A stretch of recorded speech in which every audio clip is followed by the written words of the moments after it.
Welcome to Life and DNA with Amanda Renee. I'm so glad you joined me today. Let's get started.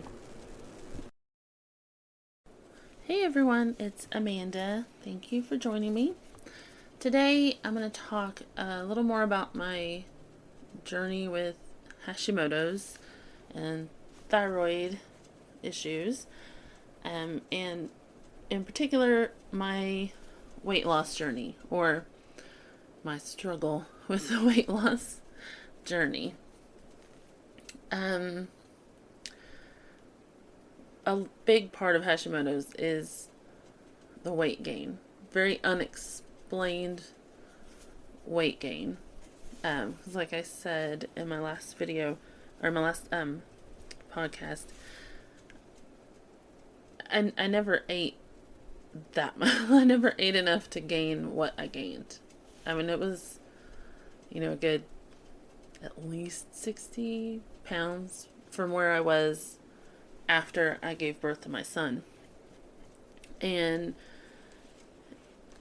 to me, looking back on it, because a lot of the time after my son was born is really fuzzy to me, and a lot of that I'm sure has to do with the Hashimoto's, because you have really bad brain fog. And so to me, looking back, it's almost like one day I looked at myself and I just didn't recognize myself.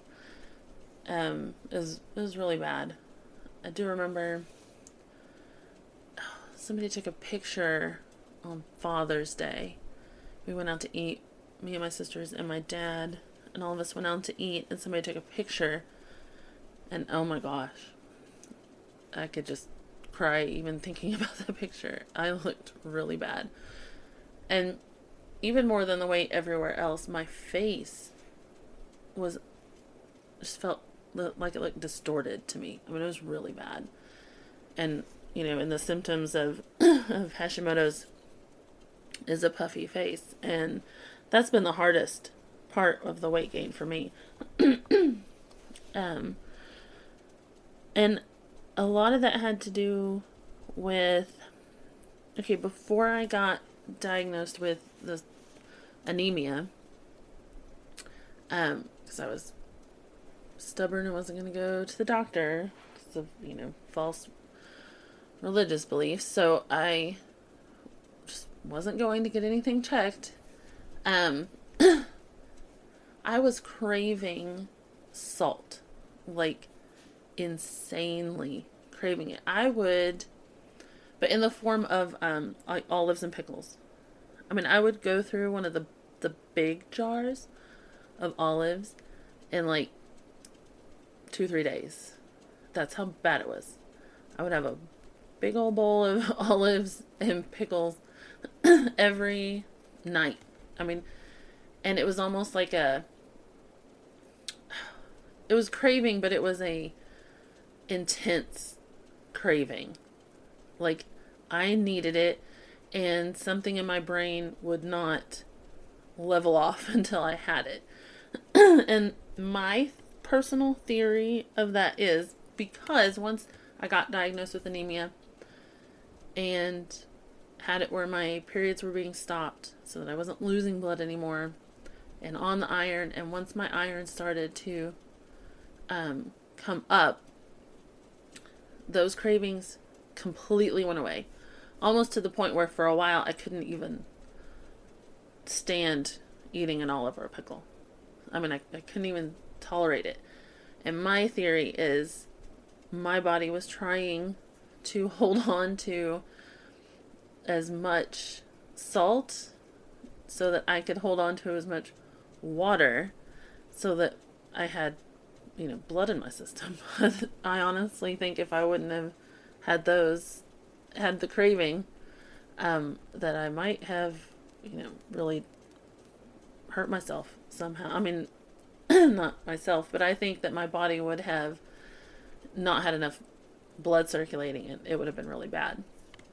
So finally, I figured out, okay, I'm not going against God to go to a doctor, and finally went and got all of that straightened out. And honestly, just quitting all of the salt helped. Just the swelling from all of that. I think I ended up losing like 10 pounds eventually as all of that kind of fell into place. But I was still very, very much overweight at that point. And so I tried to find diets. Now, I am not a huge deprive yourself of everything person. I'm not good.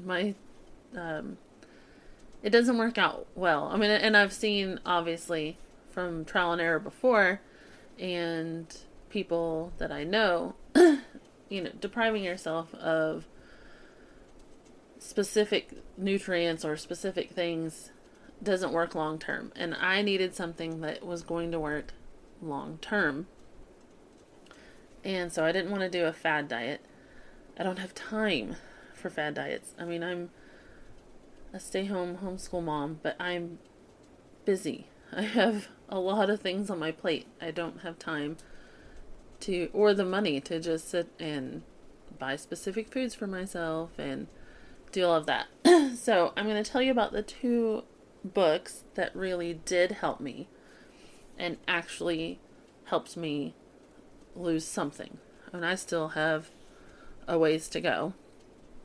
And actually doing this podcast and talking about this subject has reminded me how much these books helped me, and that I need to kind of revisit them a little bit and go back and implement some things. The first one was the Metabolism Plan. And I know I'm going to butcher her name, but it's by Lyn-Genet Recitas, I believe. I'll have the information in the show notes at the bottom. But hers was basically, a lot of the issue with autoimmune disease is inflammation. And so her thing was trying to figure out which foods. It's a very, each person is different. And I liked that because, blanket diets just don't work for everyone. Everyone's biochemistry is so personalized. And I like that she approached it from that perspective. And so you're supposed to do what do you call it? You're supposed to do like a cleansing, or you're supposed to do a cleanse the first few days so that your body can kind of have a restart. Now, I will tell you, I made the mistake of following that to the letter. I spent way too much on, because you have to have a ton of vegetables. You make all these big pots of soup for the cleanse, and there's different ones so that you're kind of, detoxing is the word I was looking for. You're detoxing for a while.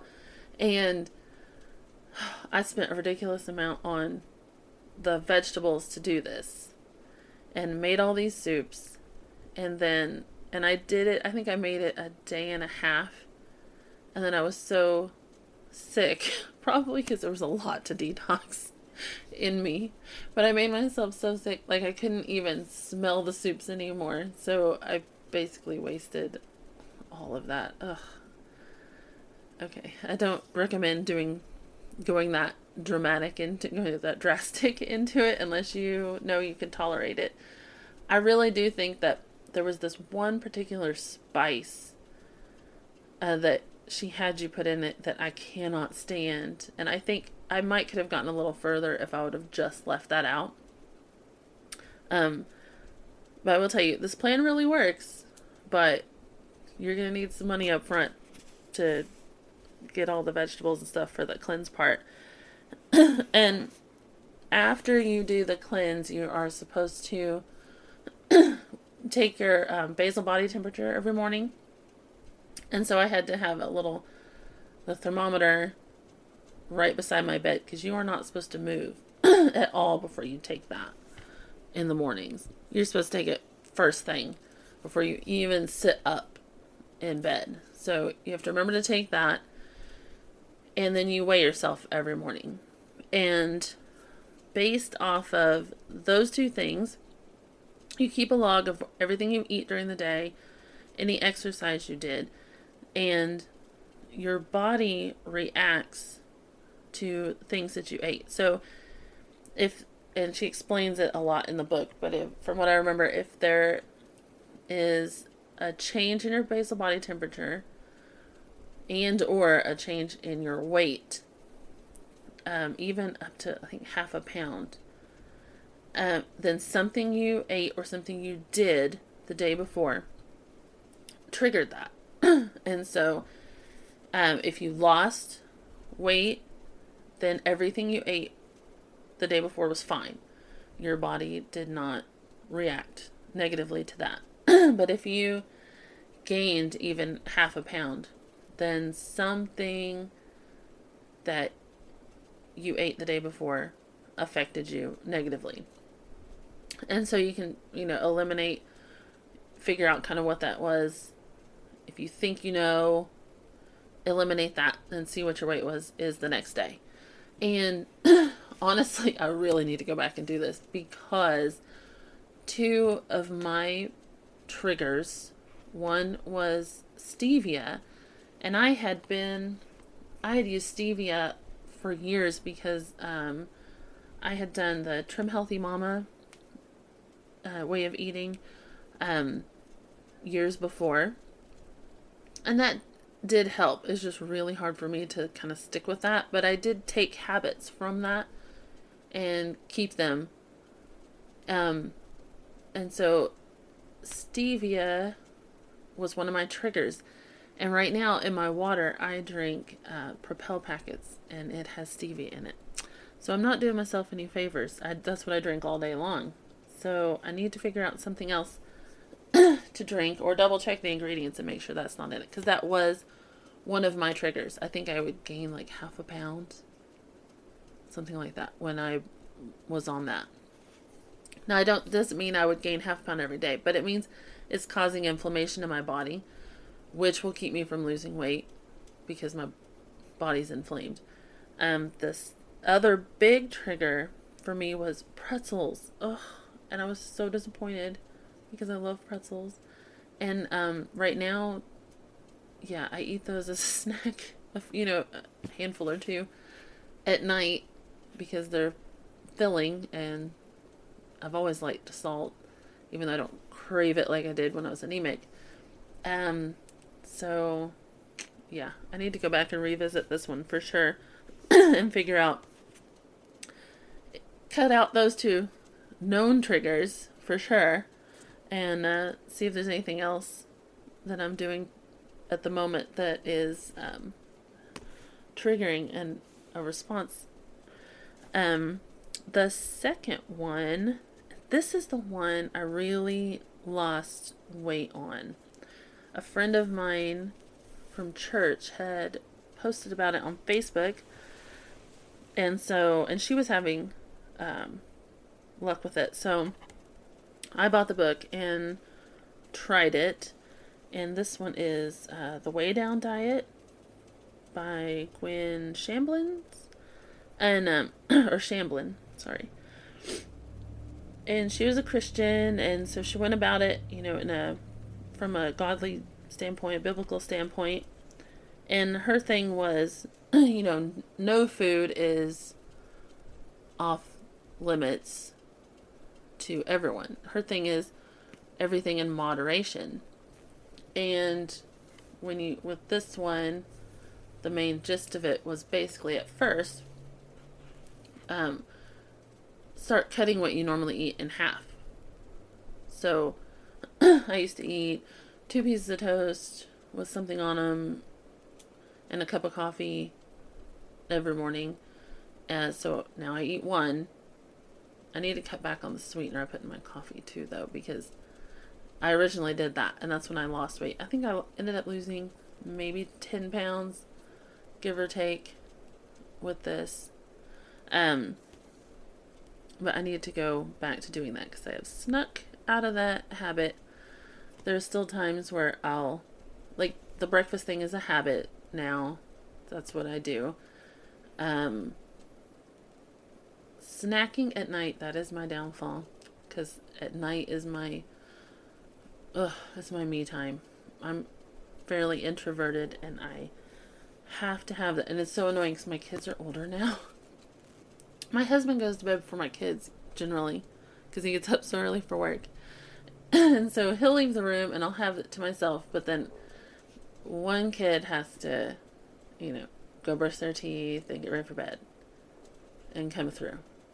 And then about the time that one gets to bed, the other one. And then they both have to get up at random. Yeah, so I don't get much me time anymore. And that's rough on me. But anyway, so this book's thing was start with just cutting back. What my stepdad would have called the BAFT diet. Back away from table.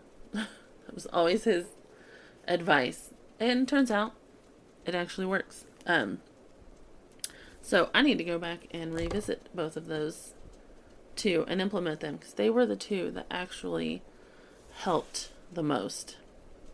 And right now, like I said, I'm on the low-dose naltrexone, which helps with inflammation, and it also helps with keep my allergies in check so that they don't get out of control.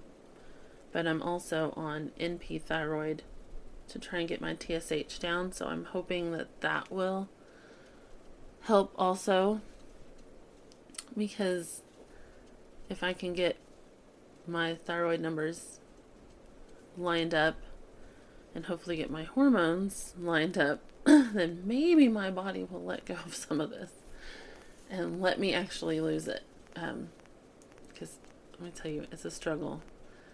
Before I had all of this, if I just watched what I ate and exercised some, then I could get back down to what I wanted to. But now I can't, exercise regularly, thanks to Hashimoto's. But thankfully, food is, what do they say? Food is the majority of your weight loss problem, right? And so food I can control. I know my doctor, and in the book I mentioned last week about the root cause, everybody wants you to go gluten-free when you have thyroid issues. And that's really hard. I have not found a way to do it yet. Again, with doing the metabolism plan, not all gluten triggered me. So I'm hoping that means I can not have to do that. But my doctor would prefer me to go gluten-free. I'm just, like I said, I feel like I just don't have the time or the energy or the mental capacity to figure out a meal plan. I mean, I'm doing good weekly to come up with a meal plan for my family and cook it and serve it to them just to get them fed. I cannot try and process doing anything extra right now. Like, that's I just do not have the time and energy for that. Hopefully someday I'll get to that and do what I need to do. But those elimination diets are just nuts. I had to do some of that for my daughter when she was little. She had food issues. I couldn't give her red dye, yellow dye. She couldn't have dairy. And then it was almost like as soon as I started eliminating one thing, it was something else she would react to. I remember one time it got so bad, like she couldn't have strawberries and certain fruits.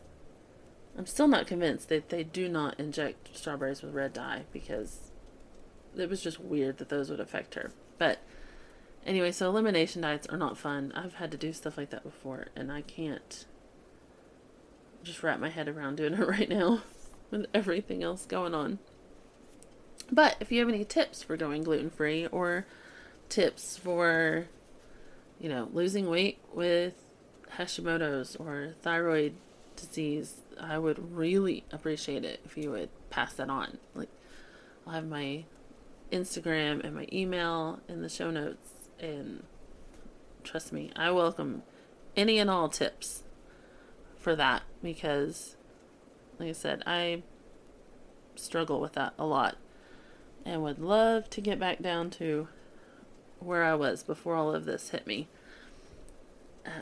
But I want to do it slowly. I do not want to do crash diets. I mean, I'm in my 40s, so I don't want wrinkles. I want to lose it slow, where my skin can keep up and tighten back up as I lose it. I do not want to drop it fast and age myself at all. I don't want to do that. I'd rather stay a little chunky than do that to myself. So, if you have any tips that are in line with that, because I do not want crash diets. I don't want to blow back up right after I'm done with that. So, lifestyle changes is what I'm more about, because they will stick. Like I said, with the Trim Healthy Mama, I picked up a few habits that stuck. And I wish I was faster at picking up on good habits like that, but I'm trying. I'm a work in progress. So that's it for my weight loss journey today. I will keep you posted, because like I said, I'm going to try to start doing Pilates just as soon as this cotton goes away. I can't really push myself right now. I think it's almost time to strip the cotton. So once the cotton is stripped, I plan on getting down to business. But I will start implementing what I know to do with the food, and I will keep you posted on how that goes and kind of get back to what I know works. So let me know if you have any information for me or any tips. I would greatly appreciate them. And otherwise, I will see you next Tuesday. Thank you for joining me on Life and DNA with Amanda Renee. Join me next Tuesday when we talk more about the family mystery with Walter and trying to solve that. And next Thursday, I think we will change it up and talk about being organized as a stay-at-home mom. I'll see you then.